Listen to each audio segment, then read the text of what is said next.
الكراهية والتطرف والإرهاب والصراعات الدينية والمذهبية، كما يفعل النظام الإيراني والجماعات والتنظيمات التابعة له مثل حزب الله والحوثيين، وكذلك تنظيم داعش والقاعدة وغيرها.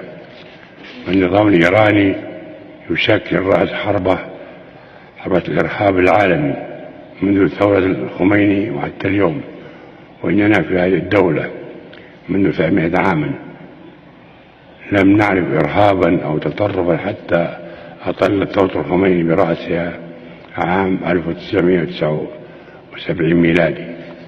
ولقد رفضت إيران مبادرات حسن الجوار التي قدمتها دولنا بحسنية، واستبدلت ذلك بالأطماع التوسعية والممارسات الإجرامية والتدخل في الشؤون الداخلية للدول الأخرى، ضاربة بالقانون الدولي عرض الحائط، مخالفة مبادئ حسن الجوار والعيش المشترك والاحترام المتبادل.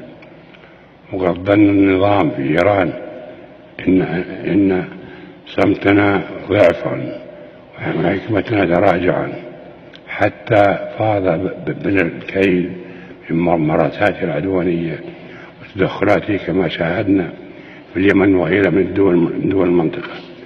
نقول ذلك ونحن نؤكد الوغدات على ما يحظى به الشعب الإيراني لدينا من التقدير والاحترام، فنحن لا نأخذ شعبا بجريرة نظامه.